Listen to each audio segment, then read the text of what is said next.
Hello friends, welcome back to another episode of r/ProRevenge. I know it's felt like forever since I've done a ProRevenge, and I'm back. Today's episode is one beautifully written post that involves a revenge over cupcakes. Guys, never mess with someone's cupcakes. Your world will crash and burn. This story is absolutely incredible, and I hope you guys stay for the whole story and subscribe for future videos. This story is titled, The Case of the Missing Cupcakes, a Sparky's Tale. We had an older hospital where over time, we'd been upgrading the CCTV, security, door access, and nurse call paging systems. I'd been at this company for a few years, but they'd been doing all the Sparky work here for over a decade, so we knew the whole place pretty well. The buildings, the people, the staff positions, the job roles, everything. I worked there a lot, so I got to know the drama, politics, and secret affairs too. I got to lead a team in building and maintaining each of the new systems. These systems had been chosen because they could all work together to achieve the client's needs and were networked. They were also standalone because government IT doesn't want third-party gear on their systems. We had to install the infrastructure and equipment. I had network hubs all over the place where I could access all 4 of these systems. Summary: I had admin access to 170 cameras, over 520 doors and gates, the security system, and the hospital-wide paging system. I know, a lot of power for one guy. On Tuesday, I was sitting at one of my network hubs, doing regular testing and maintenance.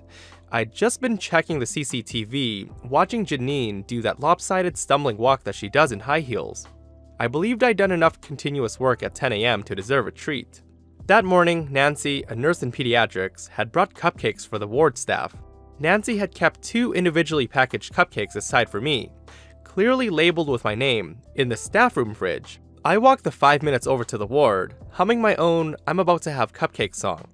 I opened the fridge, no cupcakes. There were maybe 20 still in there, in a big clear Tupperware container, but mine weren't, not the ones Nancy set aside. Before I lose my shit altogether and flip that fucking fridge over, I'd better go check if something dire has happened. Maybe one of the kids needed these particular cupcakes to stay alive. Maybe these 2 cupcakes saved the planet. Work is forgotten and an investigation begins. I speak with Nancy. First, I ask if she saw that Janine was wearing heels again. We both make some jokes and have a chuckle. Then I bring up the cupcake situation. We go through the whole "they were there before" and checking the fridge so Nancy can confirm my story. It's like she doesn't understand that I wouldn't joke about this. We begin interviews. No one on the ward is owning up, and we believe them. Someone not on this ward has taken my cupcakes. The pediatric nurses are livid. Myself and my team want answers. Back to the hub I go. A quick audit of the door access reveals that Jerry went into the staff room between the relevant times. Not yet. Don't lose your ever-loving shit just yet. Do the due diligence. Checking the CCTV, I see Jerry walking out of the staff room, carrying a bag and wiping his mouth. I rewind, pause, zoom in. Frosting. The hub's rack did nothing wrong, so I step back and stare at the wall. The first 8 thoughts get caught by the filter. I calm down a little and head back to my nurses. They see me coming and gather. Sick kids are an afterthought in this matter. I tell them I know who did it, don't want to say who just yet, need some time to think, and ask if we can all keep this hush-hush for now. They say they understand and immediately ask who it was. They are, after all, government staff. I head back to the hub to continue work, not walking 500 miles to eat cupcakes anymore. As I'm swiping my card across the reader, in that 1 second it takes the light to turn from red to green, a plan starts to play like a cinematic in my head. It's like my subconscious has known about this day for ages and is now premiering its devious feature. It screens the permutations, possible flaws, ramifications, so many possibilities. I'm not sure how long I stared at the door, rewinding, pausing, fast-forwarding. The plan's beautiful, and I promise my brain a cupcake soon. Let's talk about Jerry. Jerry was a general orderly who was supposed to float around the whole hospital, helping any ward, and pretty much anyone else when they paged him. He didn't though. Jerry doesn't like walking around. Jerry was lazy and did not like patients. He used to work in the wards but couldn't find one without close supervision or patience, so he moved to day shift general duties. Jerry hated to be made to walk from one end of the hospital to the other, and Jerry hated the swipe cards and the electronic door locks. Some people just don't get technology. Some people just hate change and love to complain about it while not taking the effort to learn how to work it. While responding to maintenance tickets, I'd had to listen to Jerry whine numerous times about doors. For this, and other reasons, mostly Cupcake, I did not like Jerry. Jerry knew my distinctive name, knew what I did there, saw the other 20 cupcakes, and ate mine anyway. Yeah, it's time to fuck with Jerry. At the hub, I make necessary improvements to my systems. I select a variety of well-chosen doors, set up auto-paging for different events, create different calendars, and set some automated conditions so everything's swapped and changed around. Once I'm set up, with the program on hold, I go see Nancy. I need to give Jerry a chance to own up, even though I'm sure he won't. I ask Nancy to page Jerry so she can ask him about the cupcakes. Nancy isn't surprised it's Jerry, and is on board. The other nurses gather and ask what's happening. I tell them that Jerry's about to work off some of the belly. They aren't surprised it's Jerry either, and swear secrecy. I walk to the maintenance manager's office, while Nancy summons Jerry. I go into the maintenance manager's office grinning, and all he says is, "What?" with a smile. He knows me, we've worked together closely for a while, we're mates, and he's seen that look on my face before. I ask him to just print any maintenance tickets generated by Jerry, for card, door, gate, pager issues, but not to action them. I'll pick them up while I'm here doing other work, and deal with them personally.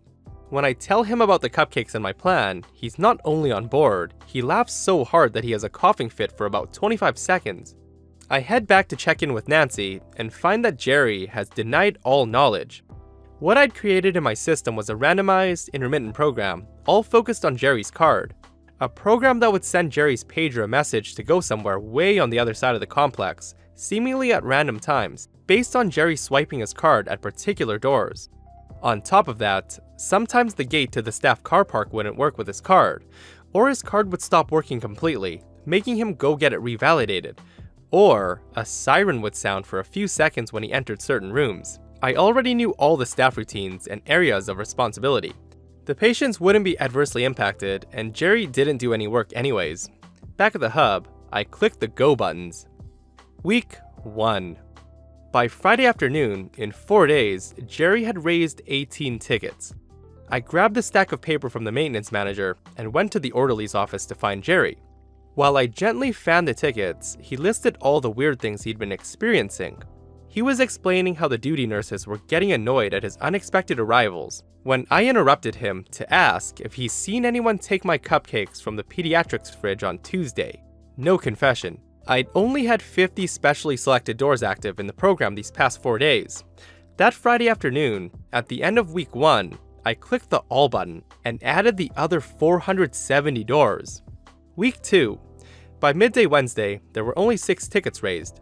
I checked the systems logs and found out why. In just under 3 days, there'd been a mixture of over 85 events, and Jerry didn't have time to log tickets.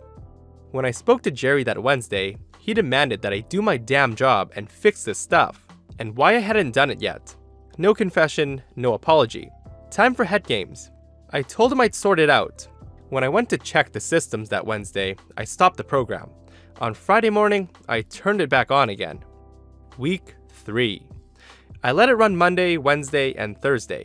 I almost felt sorry for him this week when I was talking to him, and considered stopping the plan. Then I remembered why I didn't like him so much. He ate my cupcakes. The one thing that I haven't mentioned yet is that standing staring at that door, I already knew that Jerry was in the final stages of disciplinary management. This was the linchpin to the plot of the film that ran through my head. Remember before when I said that I got to know the drama, the politics, and affairs too? I knew that one of those disciplinary warnings was for taking people's lunches on 4 occasions, and not because he needed to either. That's the reason the nurses and maintenance managers weren't surprised it was Jerry, and were on board. They knew too, everyone did. That was the reason why he didn't kick up a stink to the manager or confess. I didn't want to get him fired, just make him apologize. Cupcakes are serious business. The final week. Week 4, the program ran Monday and Tuesday. Plan was only ever going to be for a month, or until Jerry confessed and apologized. Before this Tuesday, I'd had a chat with Nancy. I'd asked her if she wouldn't mind a cameo in a little vignette. She understood and agreed. When I was talking to Jerry in the orderly's office, Nancy arrived and handed me a personalized pair of cupcakes that looked and were packaged the exact same as the missing ones a few weeks earlier. As Nancy was walking away, now silent Jerry looked at the package, to my shirt, then to me. I held up the tickets, mustered my best Adam's Hill and said, "Don't be a dick, mate." He was silent and very angry. I could see he realized that I'd been doing this on purpose. If he made an official complaint, the missing cupcakes would come up and he'd lose his job. Also during our chats, he'd heard me say intermittent issues many times. Jerry was angry because he knew he couldn't do a damn thing about it. I walked off to the pediatrics ward where Nancy and I were gonna eat those treats. I hummed my tune the whole way. Loose ends. Unfortunately, Jerry was a dick one more time. He got sacked 2 months later for taking more stuff out of the fridge. I felt bad for him as I'd helped security save the footage to a drive. As I was walking up to pediatrics on that last Tuesday of the plan, I stopped the program and took Jerry's pager number out of it. I had to scrap the program altogether a while later. Some bright hospital spark finally convinced government IT to add the systems to the hospital's internet. Sysadmins are killjoys, maybe rightfully so. Maybe. Janine continued to wear the 4-inch heels on and off until she sprained her ankle. There was no showreel. Maintenance manager tried bribing me with Jack Daniels after this episode to add certain pager numbers to the program. There's no way I could have done that. He's an evil bastard. We drank the Jacks as we didn't watch the non-existent showreel. Nancy totally fancied me. I mean, after all, she's only human. Nancy didn't fancy me. I just wish she did. I've never understood why people eat other people's foods in break rooms. It's just so bizarre. If you didn't bring the food, or if it's not labeled as community, why even eat it? And now, Jerry's on to eating more food in other workplaces. I hope you guys enjoyed this episode of r/ProRevenge. If you did, and aren't subscribed, consider hitting that subscribe button and turning on notifications for future stories. See you guys in the next one.